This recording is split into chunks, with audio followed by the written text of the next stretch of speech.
I'm delighted to be joined by members of the Diocese Environment Working Group who will very much be taking the lead. So you'll be hearing from the Diocese Environment Officer, Dr. Rich Waller. Hello, Rich, if you're there. His support officer, Anna Newton. Hi. Who's also with us. Derek Hurton, our Diocesan Secretary.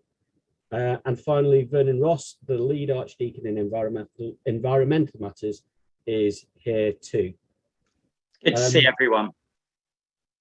So we've got about 40 people with us tonight, which is great. And together we'll be exploring the issues around net zero carbon and also eco-church. We plan for the session to last just over an hour and a quarter. And broadly, we're looking to split the evening into three main headings. After some prayers, we'll hear from Bishop James and then consider the challenge of reaching a net zero carbon status by 2030 from a national, a diocesan and a parish perspective. There'll be opportunity to join breakout groups for about a 15-minute chat or so, and an opportunity to hear from your peers as to what's happening on the ground in your local context. And then we plan to come back together for 20 minutes collective question time before final prayers.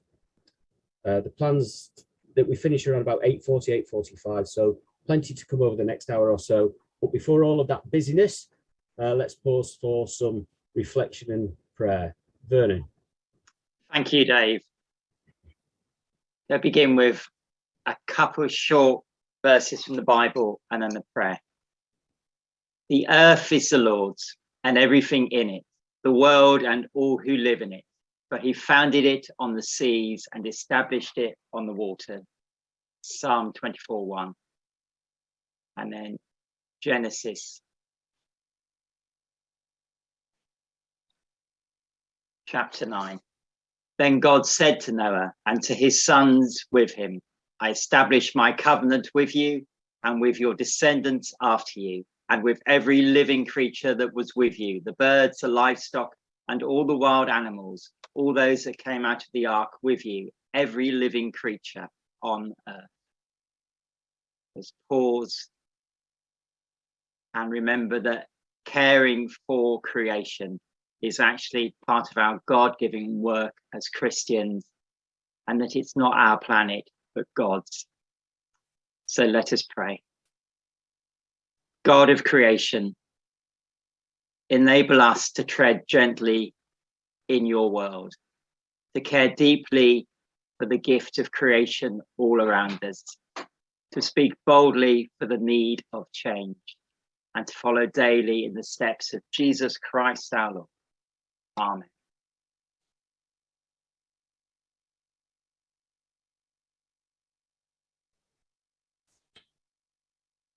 Thanks, Vernon.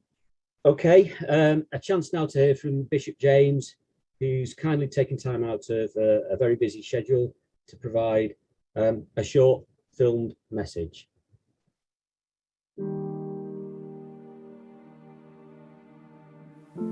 Tread gently is one of the 4 strands in our refreshed God for All vision, together with follow daily, care deeply and speak boldly. It's a challenge to every one of us to be good stewards of this beautiful planet, and a reminder of the psalm which tells us that the earth is the Lord's and all that is in it, the world and those who live in it. It also ties in very closely with the Church of England's commitment to reach net zero carbon by the end of this decade. So along with every other diocese in this country, we've signed up to become an eco-diocese. This is a scheme which has been designed by the environmental charity Our Rocha UK, and its talk of improving our footprint echoes our resolve to tread gently as we become ever more aware of the consequences of global warming and climate change.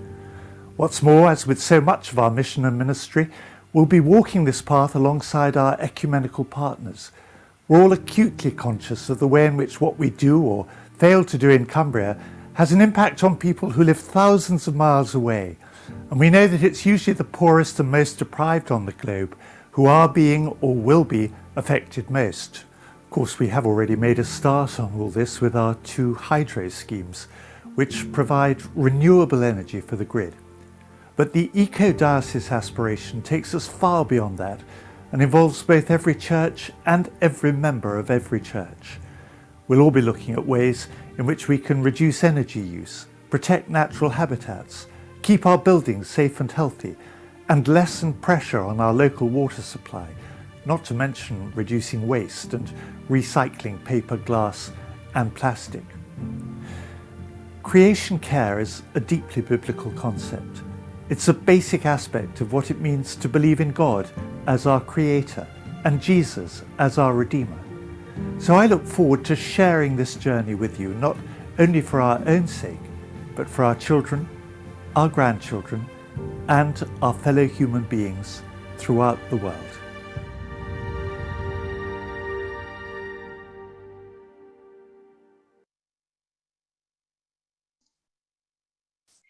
Evening everyone, and thank you very much for joining us. So for those who don't know me, I'm Anna. I work for the Diocese, and part of my role is supporting the work across the Diocese to reach this net zero target and environmental work more broadly. But the reason we're all here is because in 2020, General Synod passed a motion that the Church of England nationally would reach net zero carbon emissions by 2030. And so this evening's a chance to talk about that target, share some resources, but also a chance to listen to questions and concerns from yourselves or ideas for some of you that are already well underway with this work. But it's not just us here in the diocese and in the parishes that are doing this. There is a national team working on this. There's the National Environment Programme, and that exists to enable the whole church across the country to address the issue of climate change and care of creation. And you may have come across some of this work already, so you may have attended some of the webinars they hold or had a look at some of the case studies they've produced, all as a way to share expertise nationally, so we're not reinventing the wheel in each diocese. And we've now just got a short video all about this programme.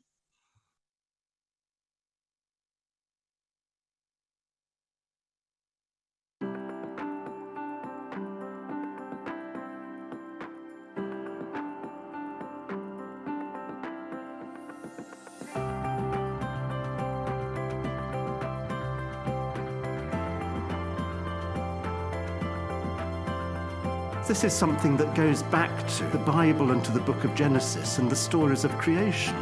We're responding to the best of what scientists can tell us about what's happening on the Earth.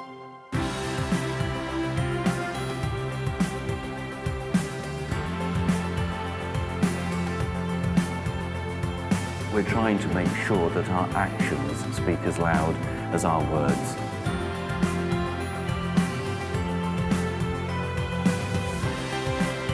Something very special about what we're doing here. By not using concrete, you've saved over 70,000 kilograms of CO2.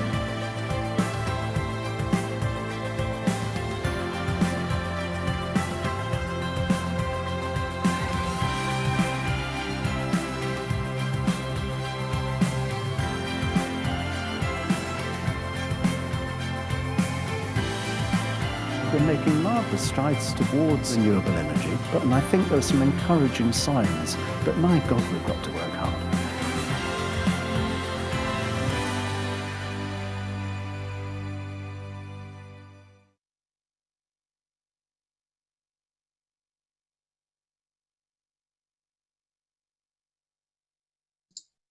So that was just a short snippet of some of the work that's being done nationally. There's a national environmental working group pulling together lots of different expertise to work on the programme. And then we also have our own diocesan environmental working group. And Richard Waller is part of that group.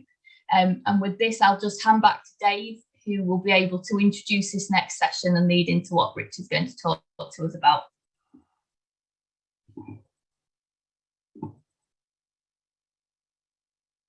Thanks, Anna. Yeah, as the bishop said at the end of that film, encouraging signs, but Lord, there's still a lot to do. And with that, it's time to introduce the man with all the answers, hopefully. I'm delighted to say that Richard Waller, our Diocesan Environmental Officer, is with us tonight. Richard is a senior lecturer in physical geography at Keele University and works alongside Anna and the Environmental and Net Zero Carbon Working Group to support individuals and churches across the diocese as we live out the ecumenical God for All vision and tread gently theme, and aim for the net zero carbon emissions by 2030. Richard, over to you. Good evening, everyone. It's really nice to be with you all, and thank you for giving up your valuable time this evening. And I should sort of just quickly respond to say I certainly don't have all the answers, and it's already been described as a journey. And I'm struck by whatever organisations you talk to, whether it be, in this case, the Diocese and the Church of England, whether it be local authorities, whether it be the university I work at, or various kind of parts of industry, then many organisations you hear are very much in that same situation of realising the urgency of the situation, but still be very much in that situation of they're trying to identify the first steps that they take, and how to chart that route towards the target that they have. So what I want to do is to try and kind of present some of the work within its broader context, and also some of the initial priorities for the working group and for the diocese and for us all within Cumbria. So as that slide kind of illustrates, I said a bit of background in terms of my day job, as I say, as a senior lecturer in physical geography. So I've spent my sort of working life, the last 20, 25 years or so, working in cold environments on the planet, working in glacial and permafrost environments, where I've become acutely aware of the accelerating impacts of climate change, in my case, on those different parts of the global cryosphere. So that opening slide, in case you're curious, is a picture I took about 3 years ago of the fragmenting margin of a glacier in Iceland, which is one of the indications of that. But yeah, if we can move on to the next slide, please. So as has already been highlighted, it was 2 years ago that the General Synod voted to set the target of going to net zero carbon by 2030. And it was sort of shortly thereafter that I had the opportunity to join the diocese in a volunteer capacity as a diocesan environment officer, and to try and kind of support the work of the diocese and yourselves within the individual deaneries, parishes, and churches, in order to try and move our activities in this direction. Next slide, please. So in terms of why the urgency, well, I mean, some slides from the most recent report from the Intergovernmental Panel on Climate Change. Well, we're already starting to see an acceleration in the rate of warming, and increasingly clear evidence of the impacts of climate change. And we're already in a situation where global average temperatures have warmed to 1.1 to 1.2 degrees C, above a pre-industrial baseline. And we'll hear a lot of talk about the science being very much focused on, in terms of, well, 1.5 degrees C is seen as is really the limit if we want to try and reduce the potential for the more dangerous and damaging impacts of climate change. We're already at 1.1 and 1.2. Next slide, please. So we are seeing, if we end up looking at the evidence of impacts of warming, and certainly of extreme heat, then you can see this is a diagram that sort of breaks down the world into these little hexagons. I can see that already there is very clear evidence of increasing frequency and intensity of hot weather in the majority of the parts of the planet, and we've seen some of the impacts of that, for example, in the wildfires, which have become increasingly intense and increasingly widespread in different parts of the world. Next slide, please. And we will talk about sort of net zero, but I think some of the things that are important to bear in mind is that the amount of warming is directly proportional to the amount of carbon that we release into to the atmosphere. So it's not necessarily an all or bust kind of situation. Whatever we do to reduce the amount of carbon will reduce the amount of atmospheric warming, and reduce the consequences. So any ton of carbon dioxide that's saved is a worthwhile ambition. Next slide, please. But it is this I mean, and I've become very much aware of this, of working in academic circles, and so it's within about, I'd say, the last 5 years, I've sort of picked up on the narrative really starting to highlight the urgency, something that really the core science has been known about for 30 years, but it's really recently that there's been that sense of the time to keep the warming within that 1.5 degree C limit being relatively short. So just a quotation from the director of the United Nations Environment Programme. They produced a gap report where he said climate change is no longer a future problem, it's a now problem. To stand the chance of limiting global warming to 1.5 degrees C, we have 8 years to almost halve greenhouse gas emissions, 8 years to make the plans, put in place the policies, implement them, and ultimately deliver the cuts. The clock is ticking loudly. Next slide, please.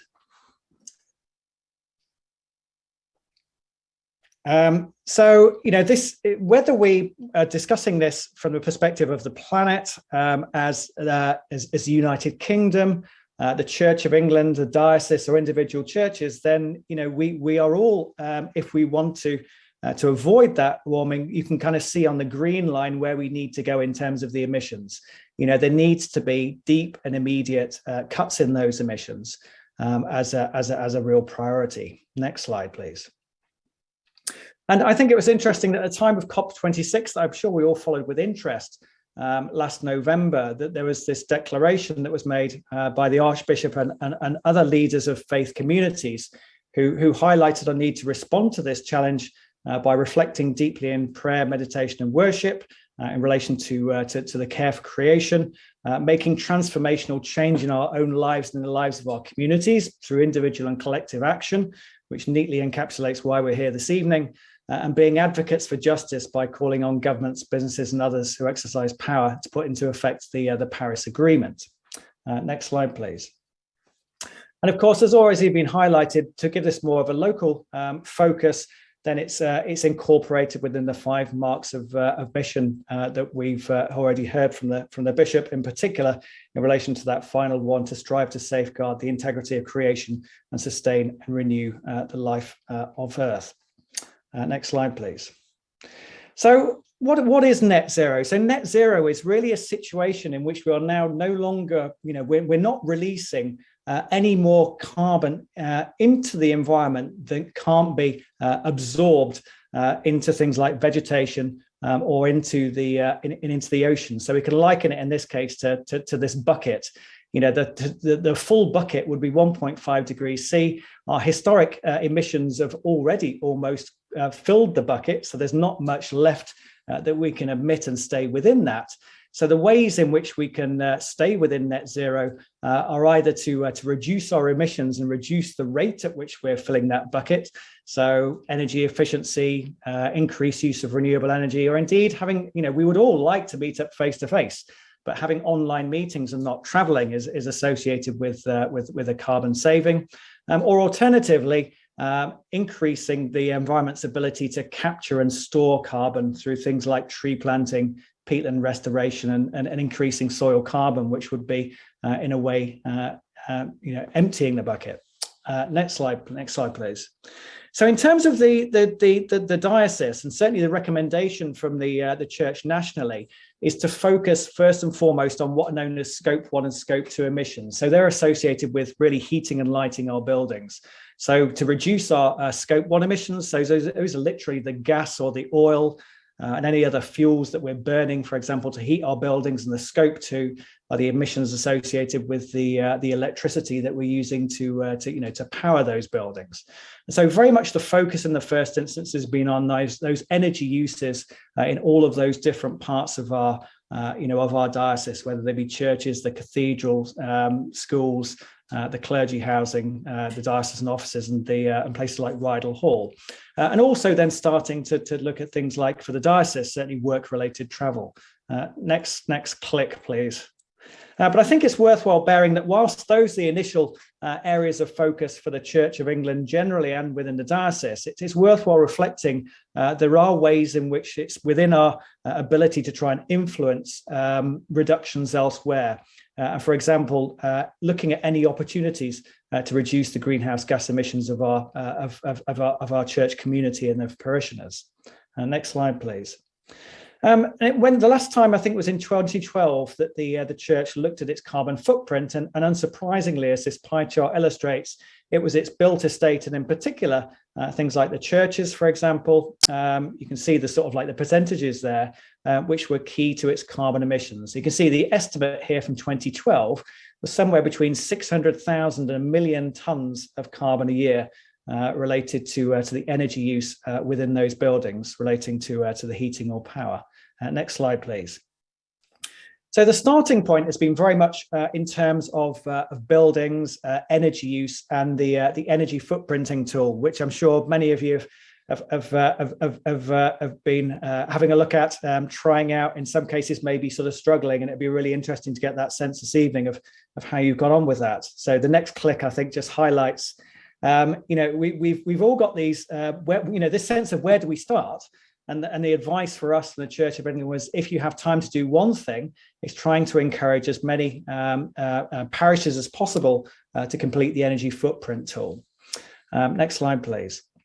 So hopefully that's something which you've had, and I thank all of you who've had a crack at filling that in, and it'll be interesting to have some conversations tonight in terms of how people have found that, in particular, what kind of challenges there were to completing something which is key to establishing our own diocesan baseline.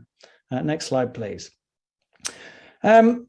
Once that's done, then an obvious focus is then, and this has been offered periodically by the Church of England, the opportunity to do subsidised energy audits as an opportunity then to take that forward, to look at existing energy use, and looking at the most cost-effective ways to both reduce carbon and also to reduce the costs associated with energy, which are clearly on everyone's minds at the moment.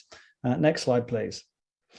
So one thing which I found really useful, and I hope a number of other people in this call have found useful as well, is there's an increasing back catalogue of events and of talks which are being convened by the Church of England. We'll put a link to some of those on, but one of the I might indeed refer to one of those in the Q&A a little bit later on. But I found those webinars to be extremely useful. So for many of the questions you might have, and being very honest in terms of I for one certainly don't have all of the answers, then there are a whole series of really useful webinars on that site, which are very useful for finding out more and to be able to capitalise on the guidance from the Church of England and from other church members from around the country. Next slide, please. And of course, that's very, the other kind of key defining issue, I think, from this year and certainly next year, and this is just from last October, is we've all become very aware of the increase in gas prices, the impact that that's had on electricity prices, and whether we are, we're on this call as homeowners or involved in trying to run on our churches, the potential increases the potential price increases associated with that certainly means that any attempts to reduce carbon will also have that obvious co-benefit of reducing energy costs as well. Next slide, please. But we were very keen in having the group in terms of being an environment and net zero working group, that it wasn't focused exclusively around things like energy footprint tools, but that we end up looking more broadly at other aspects, and for example, related to land management, the management of land around our churches, and to look at sort of supporting and looking at the opportunity to make use of initiatives like Churches Count on Nature, and I know there's God's Acre as well. Obviously, if we're looking at our natural environment, that's something that we have. We are blessed with in abundance within Cumbria. And next slide. And so, and also something that we're keen to focus on this evening is to look at the opportunities to engage with other initiatives which share exactly the same focus, and which also maybe bring a rather more broad-ranging focus of activities to these issues that we're looking at. So I'll finish things at that stage, and I know that the next part that we'll be looking at is the Eco Church initiative. So thank you very much. Thank you very much, Richard. That really helpfully set the scene for why we've got the 2030 target and some of the challenges that we face right across the diocese in achieving that.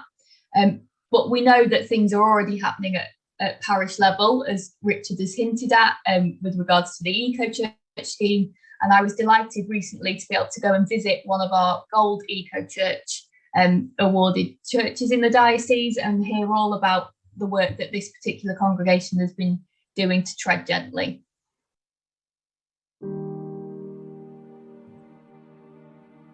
Hi Rosemary, thanks for having us today. Can we head in? Yes, of course, you're very welcome. Come on through and we'll show you around the churchyard. We head over that way. This way? Yeah.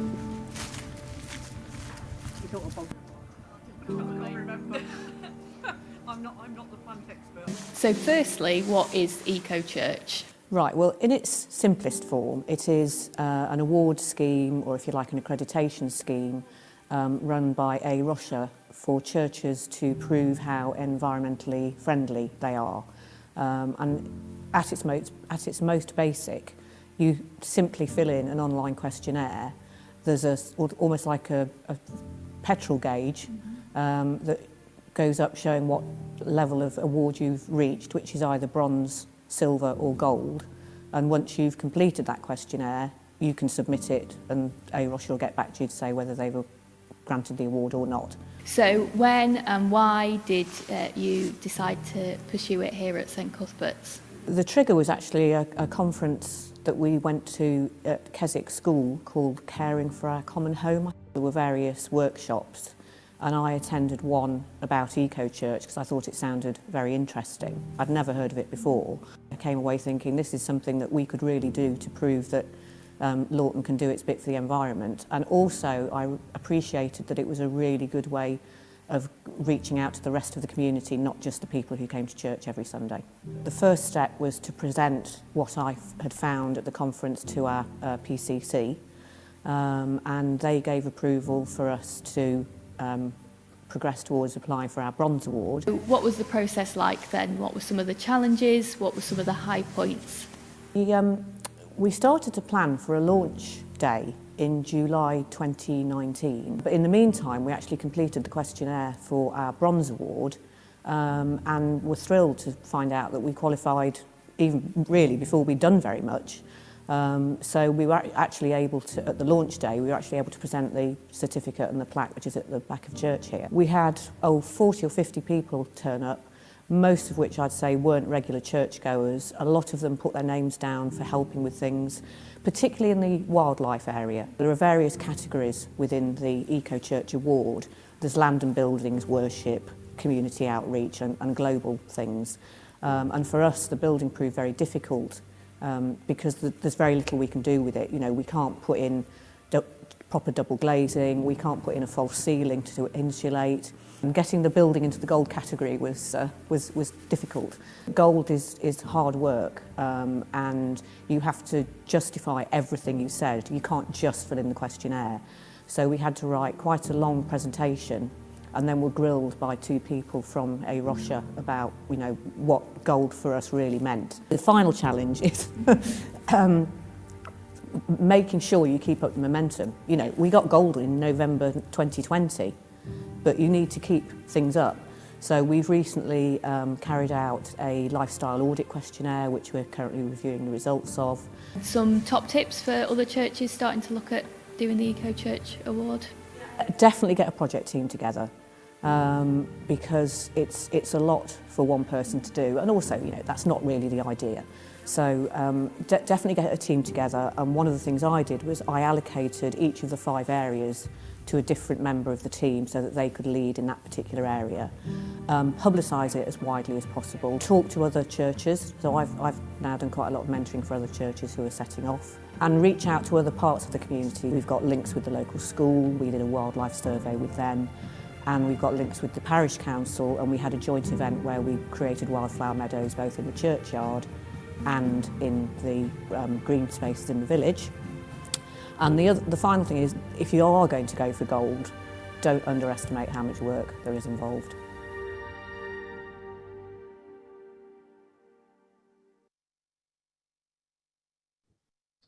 Great.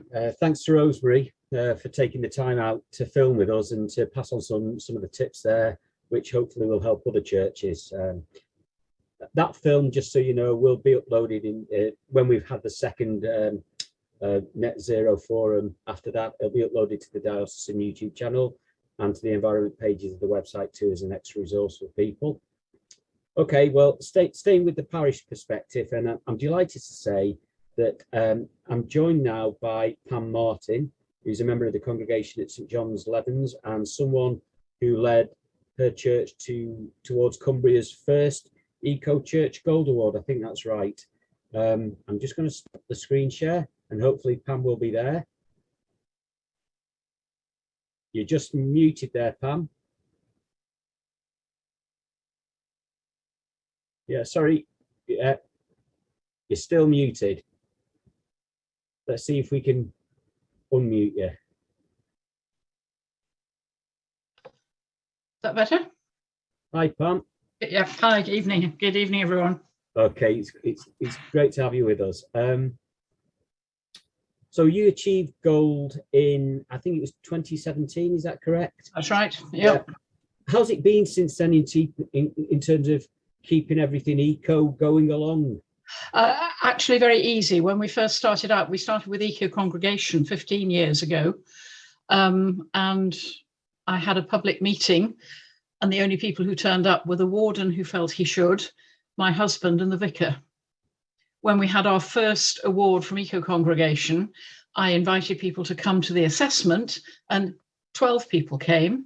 When we had our second award, 28 people came and the momentum just built and built. And now people just get it. And they're the ones often who are driving me. They'll come with something and say, where can I recycle this? And they are pushing the agenda all the time. So it hasn't been difficult at all.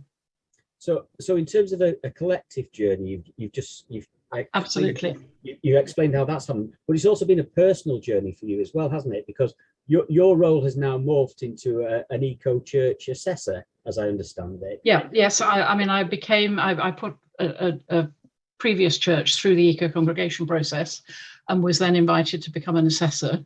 So I was an assessor for Eco Congregation for 12, 13 years before Eco Church was launched, and I've just moved across to that. And what roles are you involved with as part of that? Well, I'm a speaker for A Rocha, so I'm sort of rolled out to go and do Eco Church trainings and speaking and preaching and this sort of thing. But then when it comes to assessments, I don't do the desktop assessment, that's done in the office, but I am one of the people that goes out to visit. Of course, with COVID, we've only been doing them on Zoom, which has been less than satisfactory, I have to say. But I have the privilege of going and sharing expertise with the parishes I assess, because it is very much a two-way process. So I was about to say, so presumably what you've learned on your Eco Church journey, you're now able to impart to others. I certainly am, but I also learn from the churches I go and assess. And it's shared in that way as well. Every time I go out to assess a church, I learn something new, and I have a little list. If anybody wants it, I can send it to Dave, of what churches can do to be greener, and that expresses all the churches I have ever assessed and all the good practice I've seen, and I've just written it down, and I'm happy to make that available to people if they want it. It's really interesting that you talk there about peer-led learning, really. If we're going to achieve the 2030 targets, how can churches learn good practice from one another? Well, sitting down and talking, and often people are so busy doing, they forget that they need to top themselves up with new ideas and information. And workshops that I do always have people from different churches sitting down together and sharing what they do. So they all go away with a whole new batch of ideas that they can implement. But the carbon footprinting is just so difficult, because every footprint tool you try approaches it slightly differently. The questions are different, the outcome is different.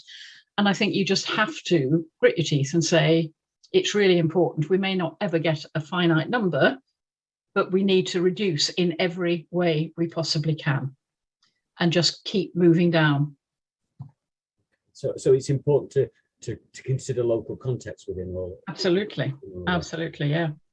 But bearing in mind that local context, and to finish on a word of encouragement, if we can, because so often this it feels like we've lost before we've even started, and we can't have that mindset. No. What word of encouragement would you have for those churches setting out on their eco church journey? Well, I would pick up what Rosemary said about the importance of reaching out into the local community. I think that's extremely important. One of the first things we did was have a recycling coffee morning after Christmas, where we took Christmas cards, because the Woodland Trust were collecting them and worked with the recycling credits. They were going to plant native trees and hedgerows, and that seemed a really good way of dealing with Christmas cards. They've had to stop doing that, by the way, because there are too many cards with glitter and foil on them, and you can't do it with that. So that's a message to take away. Don't buy your Christmas cards with shiny bits on. And the first year, the village came, but were a bit sceptical. The second year, they came in great numbers. The third year, people were stopping me on the street and saying, when is our recycling coffee morning going to be? And the village has just adopted it. And we can't stop because the village expects it of us. And I think that's the biggest encouragement we can have. And people who never engage with church engage with eco church, which is just brilliant. And very often they then wander through the door for other reasons. We have a permanent recycling slot in the church, and people come in for that and read notice boards, and then we find them in the carol service or whatever. And it's certainly an outreach tool like no other.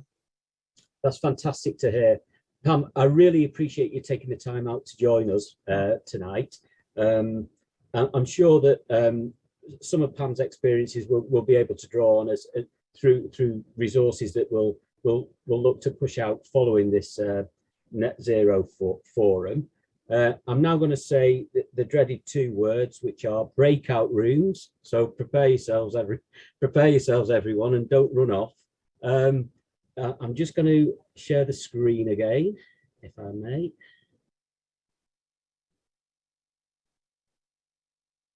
And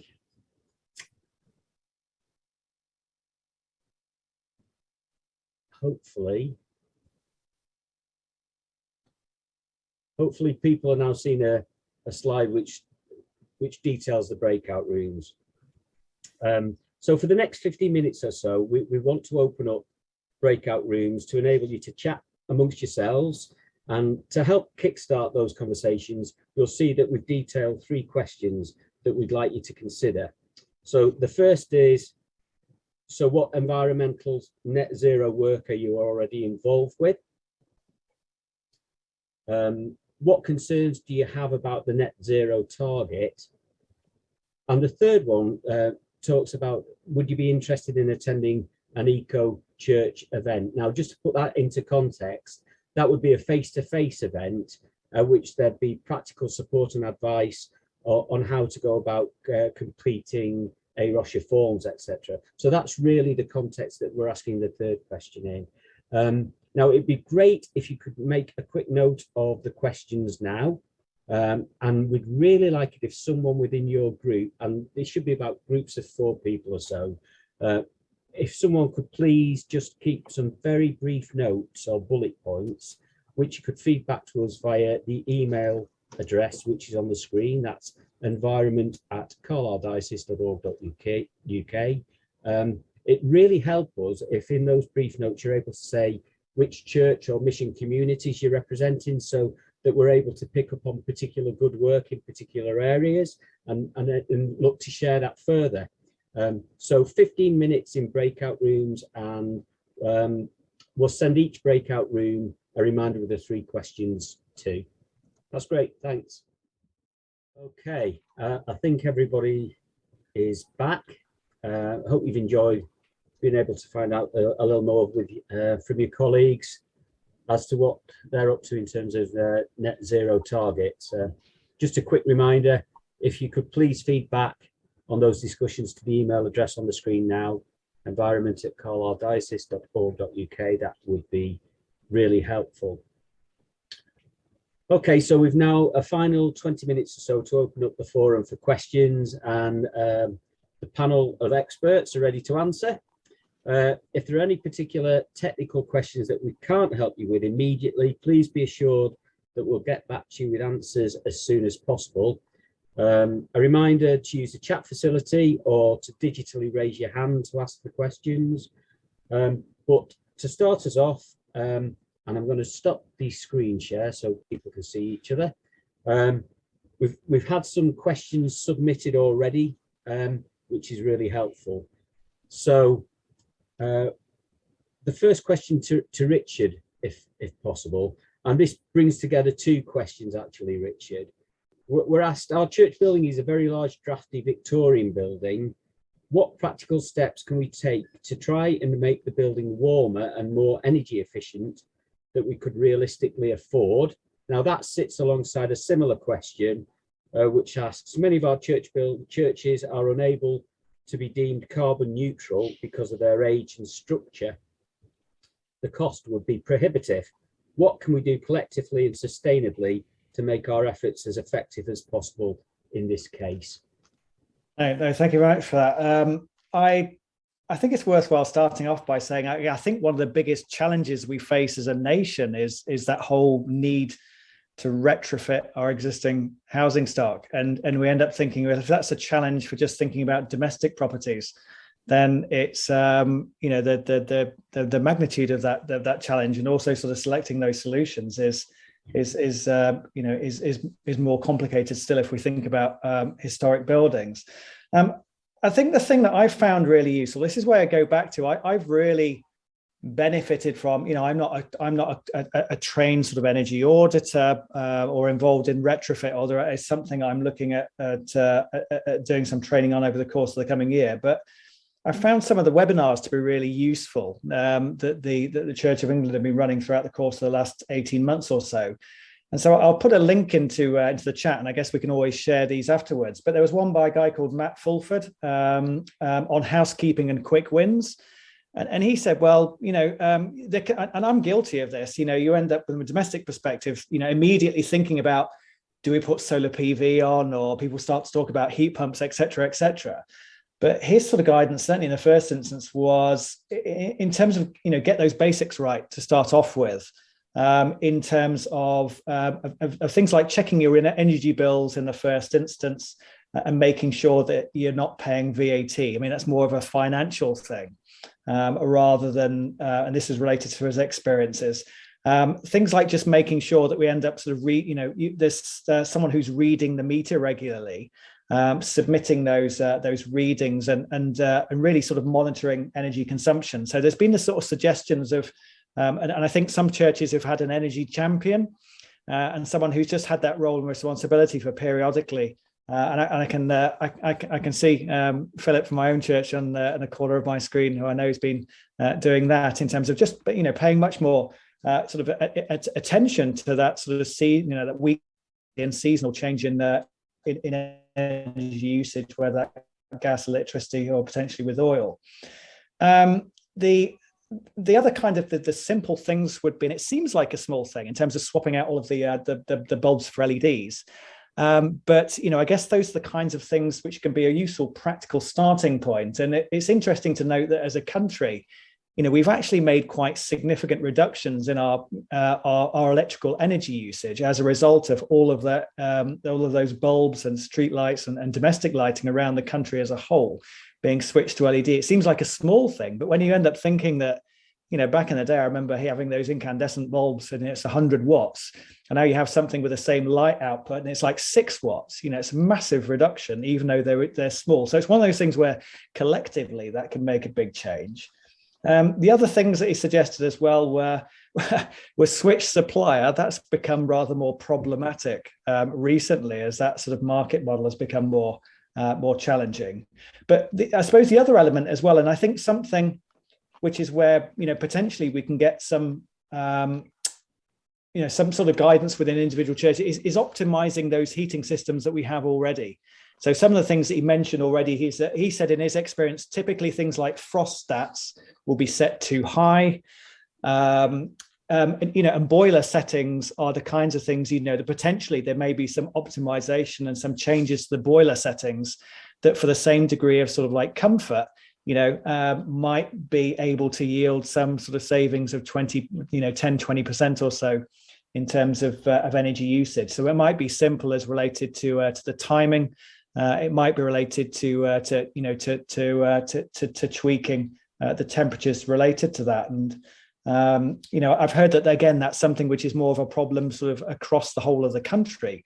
So we have all of these condensing boilers that are installed within houses since sort of 2008 or so, but many of those condensing boilers are running at temperatures that are too high that they never condense.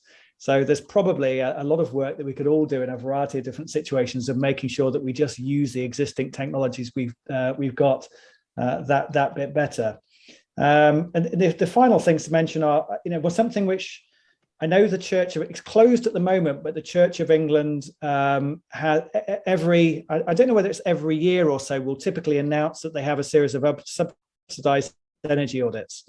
So the ability to have those energy audits will clearly be a way in terms of a qualified assessor in order to end up looking at the existing energy use, existing heat loss, and then having those costed suggestions of the changes that could be introduced in order to kind of reduce the carbon emissions and the costing as well. And the final thing I'd say as well is that I think, again, whether we're looking at our own houses or whether we're looking at our own church buildings, is anything that we can do in terms of to reduce our heat loss. As they end up saying, energy efficiency is the first fuel, the cheapest and lowest carbon energy is the energy we don't use in the first instance. So anything that we can do to reduce our fabric heat loss and obviously our ventilation heat loss are going to be beneficial. And there is we can share the some of the links either in the chat and afterwards as well. There's a really useful document on a practical path to net zero that was produced by the Church of England that maybe some people have seen. That goes through in a step, start with doing this, and then if you've got time, resource or energy, then move on to doing this. And it goes through a series of categories that then provides, a lot more detail on some of those individual elements. But hopefully that gets the ball rolling, and I'll try and pop a couple of those links into the chat for now. That's great, Richard. Thanks for that.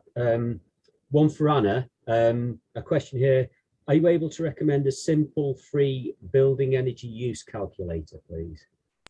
Yeah, so there's a couple of different options. So Richard mentioned one earlier in his presentation, the energy footprint tool, and that's been developed by the National Research and Statistics team and is designed for Church of England churches. It's part of the online parish return system, so where you do your statistics and mission returns and your finance returns. It's a third return on there. It's currently closed whilst they analyse 2021's data, but it'll reopen later in the year. I think March, hopefully, to do the next lot of analysis and data collection. And we'll make sure that it's advertised in the e-news and on the environment website when it's open.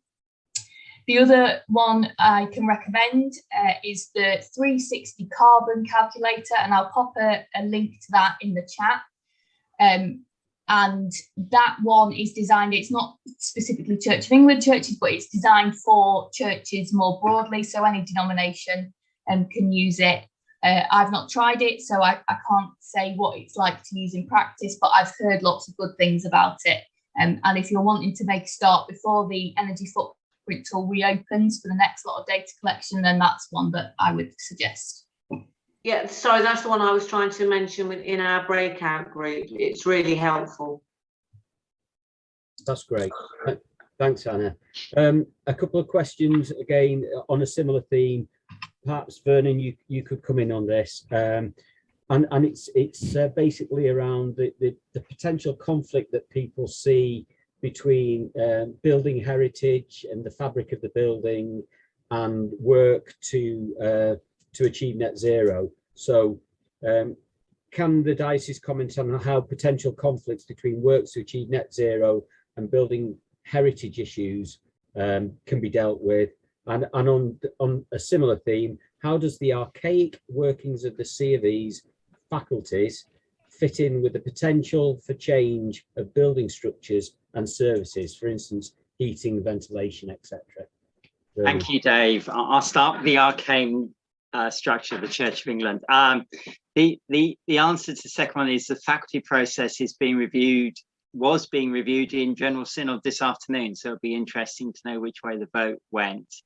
And of course, faculty processes, because we have an exemption from normal planning permission. So if you didn't have our arcane practices, you would have the arcane practices of the local authorities. So there's no escape from them, except that we are more and more working to and sympathetic with those solutions that have a positive environmental impact. And if you do have any upcoming building work, do invite the DAC to do a site visit, because the committee consists of a lot of experts who will help you make environmentally good decisions. So the answer is the system is moving more and more towards supporting environmentally positive results.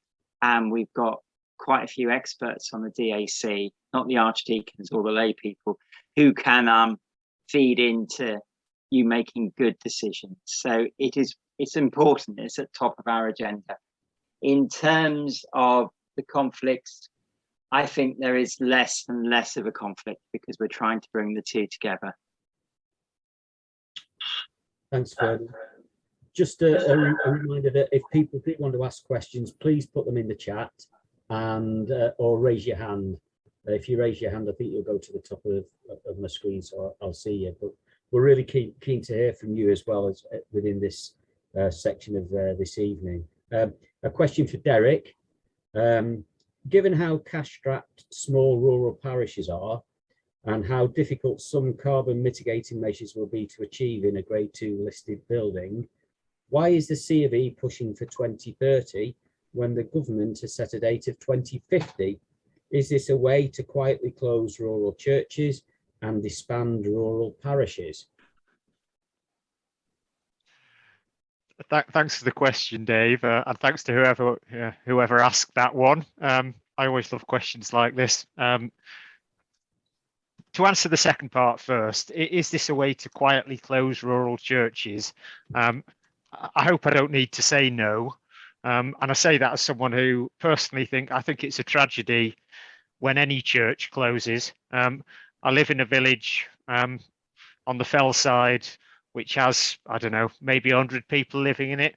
We've got a church that we love. It's situated just outside the village.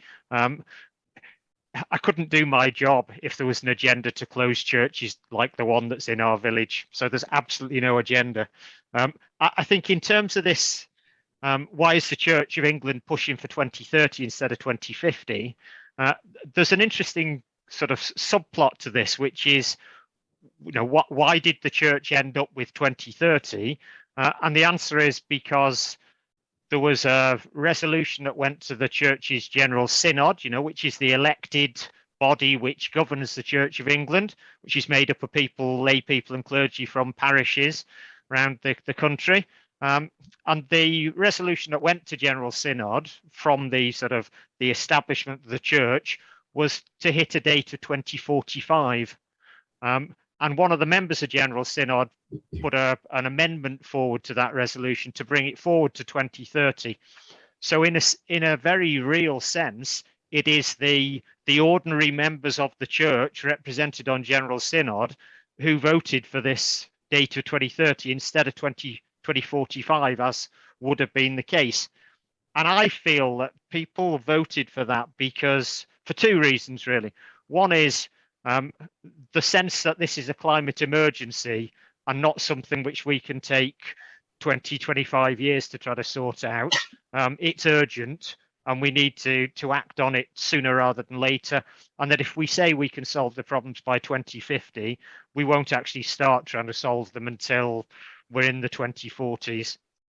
And then, so there's an urgency about it, and setting a more ambitious target means people will start acting sooner. And then the second thing is that for the church, this is a matter of our faith, I think, and it's been inspired by our faith to actually want to make a difference and to want to be seen to be leading on this. So if we genuinely think that we're called individually and collectively to safeguard God's creation, then it has to be a priority, and it can't wait until the sort of 2040s to do anything about it. Now, having said all that, I'm not suggesting it's going to be easy to get near to carbon zero by 2030. And I see someone's just popped a comment in the chat to say what will happen when we don't achieve it. I think whether we achieve it or not, what's important is saving as much carbon as we can on the way. And every gram of carbon that we save actually makes a difference. It's easy to feel daunted about it. And to be honest, in my job, I think we've got over 100 parsonages, and how are we going to make them carbon neutral by 2030? So it's, you know, that's on my heart as much as each individual church. But I'm approaching this by focusing on what we can do rather than worrying at the moment about what we can't do, about trying to look at some of the things that Richard has talked to us about in terms of the quick wins. Remember that every kilogram or gram that we can save is a contribution. And remember that, you know, that thing about the best being an enemy of the good. So let's get on straight away and see what we can do, make as much difference as we can, and worry about what we can't do once we've done what we can, rather than starting off by worrying about what we can't do, because that way we'll never make a start. Thanks, Derek. In that vein, and thinking about what we can do, another question that's been put to us: is there a checklist to work through for the process of moving towards net zero, please? So Richard or Anna, I don't know who wants to pick up on that.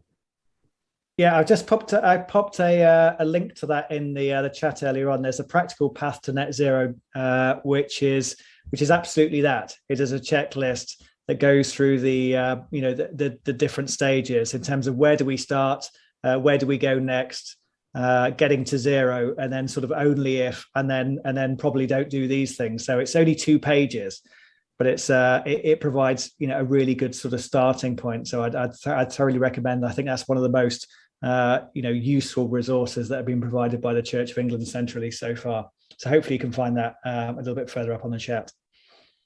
That's great.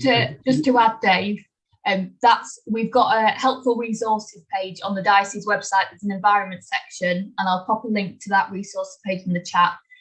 But when we send the slides out from earlier, I can put all these links into that email as well. So you don't have to worry about saving them all from the chat. I'll make sure they're emailed out. Great. That's what I was about to say. So that's great. Martin, you have a question for us. I do, yeah. And thank you for one of my previous questions you raised as part of the general debate there. The other one is, given the wider aspect, where we as I discussed in our room before, we're part of a team, clergy, if you like, within Maryport. So consequently, there's a lot of travelling. So how do we view the clergy travel?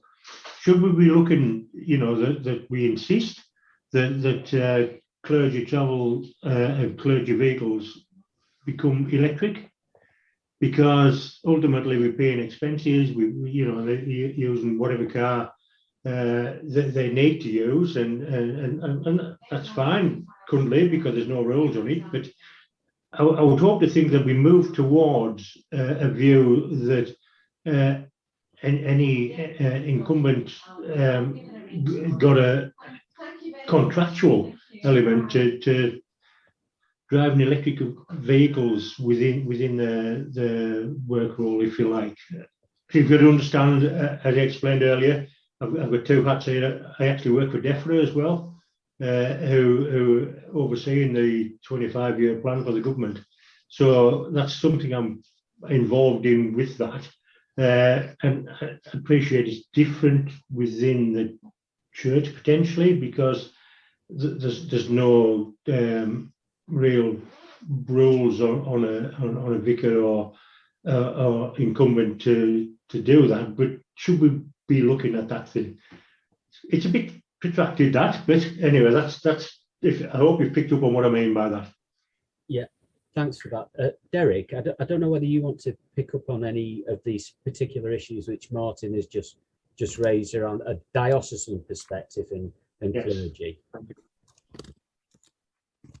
Yeah, I think I think what will end up on the electric vehicle front is there'll be a two-sided approach, because the government's legislating, isn't it, so that all new vehicles pretty soon are going to have to be electric. So that'll have an impact. And as I understand it, I think it's the church commissioners who are trying to put together some sort of package to, if you like, subsidise or make available interest-free loans or whatever for clergy to make the change to electric vehicles. So I think there's some thought going into that. We're having to look at similar issues in terms of work travel for people who work in church house. And one of the things that we're definitely going to see is a sort of a more permanent change in how we do meetings. So we'll be doing a lot more stuff on video in the future, but we don't want to make that the only way in which we do business. And I know for clergy, I think that the pastoral side of the role means that face-to-face meetings are, a really key part of what they do. But I think it'll be about enabling people to make that shift, and then through, certainly for staff in church house, it'll be the way we pay expenses will encourage people. So it'll be you'll have a disincentive to keep running after a period of time a more polluting vehicle. So it's a sort of carrot and stick thing that we'll try to work. I've seen there's been some comments in the chat about EVs and whether they're suitable in the county or not. Quick plug, Rydal Hall. We're in the process of having charging points installed, aren't we?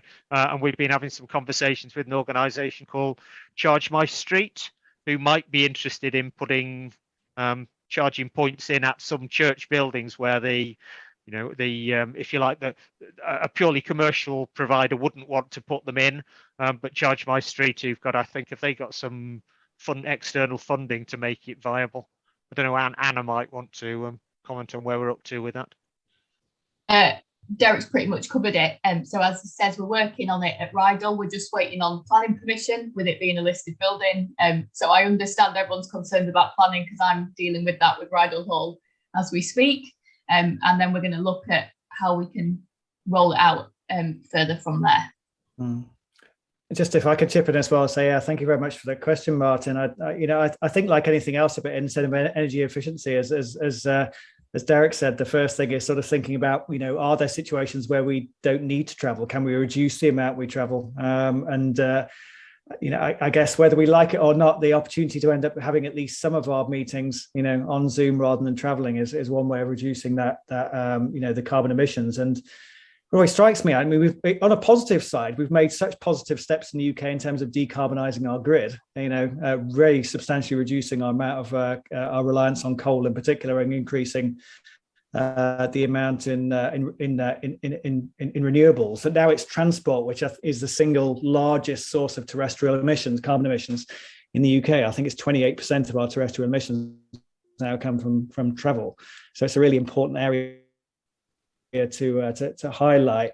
And as a sort of like an EV and a PV owner myself, I think one of the things that I've noticed I know that some sort of questions, and I've seen some conversations about solar PV. And I think the interesting thing about the electrification of transport, the electrification of many things, is suddenly you're in a situation now, if you're generating your own energy, you can decide how to use that energy. And one of the ways in which you can use that energy is to charge electric vehicles. So we'll have a sort of like a connection between that sort of like that local energy generation and our forms of mobility that we've never had when we've previously been making use of liquid fuels. So some interesting connections in there in the future that we could potentially to make use of, and it's that interconnection which I think is really interesting. Thanks, Richard. I think we've got time for one more question, which actually pulls together three questions on the same topic, and that is solar panels. We had one submitted question which asks, can solar panels be put on a grade 2 listed church roof? I know that Eileen Clark has also asked a similar question in the chat facility, and just now we have a question from Simon Bickersteth in this chat facility about installing solar panels on church buildings is very expensive. What support can be given to churches who want to go down this route? Would the CV be able to partner with a company that could install solar panels onto vicarages, church buildings at low costs. So if we concentrate on that, first off, if we take the first question first, is it possible to put solar panels on grade 2 listed church buildings? Richard, can you talk to that? And then I don't know, Derek, whether you'd be able to talk to the second part. I mean, it's certainly possible. And again, I'd hold my hands up and say I'm not an expert in terms of the installation of solar PV on churches, but I'm certainly aware of many instances around the country where they've been installed. And the one I always kind of come back to is, is Salisbury Cathedral. So Salisbury Cathedral had a pretty substantial array with 93 solar panels installed in the summer of 2020 that are mounted on the cloister, I think. So they're not visible for the ground; they're only visible from the from the spire. So certainly, you think, well, if you can, from a heritage point of view, if you can end up installing solar panels on a cathedral as iconic as Salisbury, certainly it's a possibility, and something which I'd be interested in finding out more about is, are those churches, within the diocese, that have installed solar PV already. I know that I seem to remember that a church in Pooley Bridge, I think, has installed solar PV, and I'm sure there's probably many others around the diocese. I think people will be able to answer this better than I will, but I think the big challenge is that we're now in a post feed-in tariff era. There was a big explosion, I think, in the installation of solar panels, both domestically and also to some degree on churches, at a time when you had so that's my wife. When you had the feed-in tariff, because it provided an immediate income stream. But now we're no longer in that era, and you get a smart export guarantee, but it's a fraction of what it was in the feed-in tariff. So it becomes more of an exercise in using that energy in order to try and reduce as much as possible the amount you're having to import. So it's a different market now. And that's certainly something that I think myself and others will be interested in looking at, the ways in which that can be supported in that era when we don't have access to feed-in tariff anymore. Thanks, Richard. Derek. Yeah, Richard said quite a bit of what I was going to say about the state of the market. But the other thing to remember is the market changes all the time. I'm from being an organisation that had sort of very little interest in this 10 years ago, we now as a diocese have a significant stake in 2 hydroelectric schemes, and we've got a partner, Ella Green Energy, based down in Burneside, part of the Cropper Empire, who we're an equity partner with them in 2 schemes. So we've got access actually to understanding how the electricity market is changing over time, and it does change, as Richard was just describing. So I think what I would say on the solar panel front is partly we need to keep an eye on the market to see whether there are changes which make it more attractive to go down that route. The other thing I would say on that front is, there's been a question, is anyone interested in partnering with churches on this? We've been approached by 2 organisations who claim, and I don't say that in a sort of judgmental way, they claim that they can effectively provide the capital to fund the installation of solar maybe on schools, maybe on churches, maybe even on vicarages. We're lining up to have conversations with both of them, because we need to do quite a bit of due diligence to see, what they would want other than access to our roofs. But if it's as simple as them wanting access to our roofs because they've got a business model where they can fund the capital costs and we get some of the sort of the downstream benefit, then we'd be interested in that. We'll have those conversations and see what we make of it. Just a couple of other things. I was at a meeting with the House of Bishops and Church Commissioners yesterday. One of the things the Church Commissioners are looking at in their next funding settlement for the church is what scope they have to put some money into helping churches become carbon neutral by 2030. I don't think they're looking at big national programs, but they may be looking at some demonstration projects, so it'd be worth looking out for that.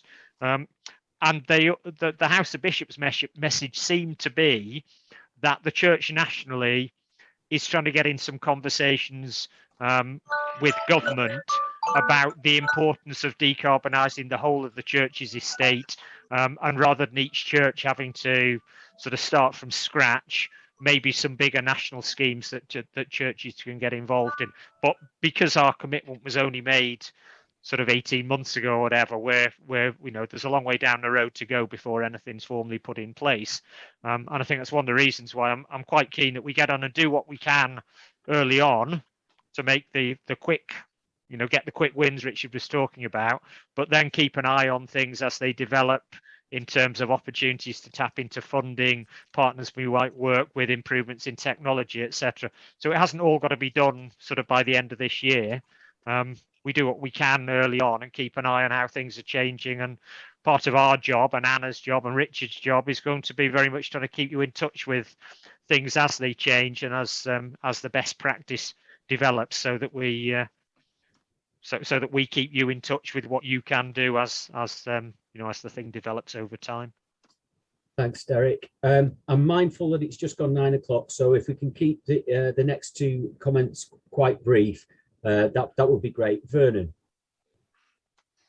It was all right. I was going to come in on Richard's answer, but Derek's answered it. Okay, thanks. Martin. Yeah, I'll try to be very quick. Again, Richard touched on things.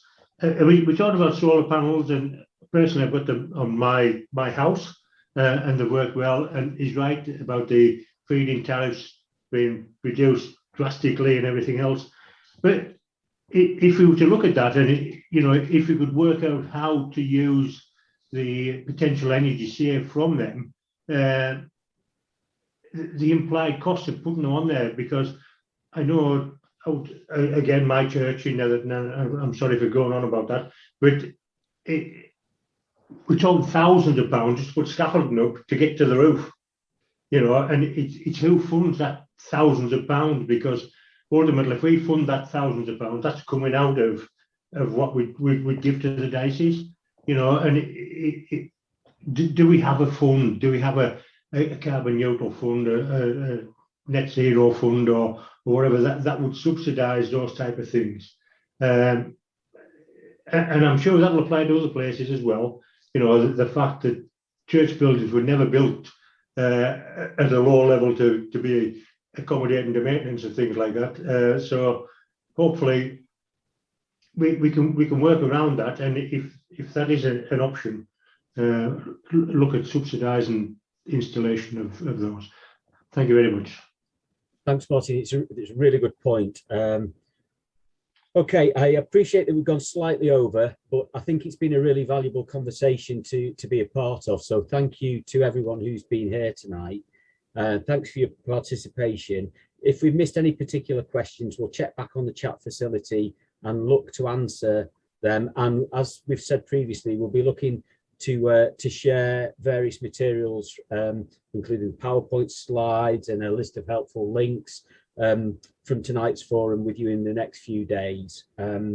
So without further ado, Vernon, if you could just lead us in some closing final prayers before I close.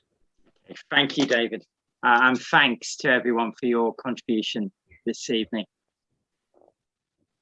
Almighty God, we thank you for your gift of creation, of life, and of the joy that it gives us. Grant us wisdom to be good stewards of the earth and to be means of your blessing to it and its peoples. In Jesus' name, amen. Thanks, Vernon. I've just got to say before everybody goes, I've been watching the screen avidly, and I've noticed Roger Burns. And Roger, if you're in Cumbria, I don't know if people can see Roger Burns, but if you're in Cumbria and we're talking about global warming and the need to address it, we're in trouble. This is Walney Island. Walney Island, always like this. So yes, in your dreams, Roger. Just goes to me to say thank you all again for attending. Particular thanks go to Pam and Rosemary, who provided such helpful insights into the Eco Church process. Equally thanks to Bishop James for the introductory film, and also to Richard, to Vernon, Derek and Anna for being with us tonight. as we continue to explore what net zero means for us as churches and as a diocese in the years ahead. With that, we're finished. Thanks again for attending. Have a great rest of the evening.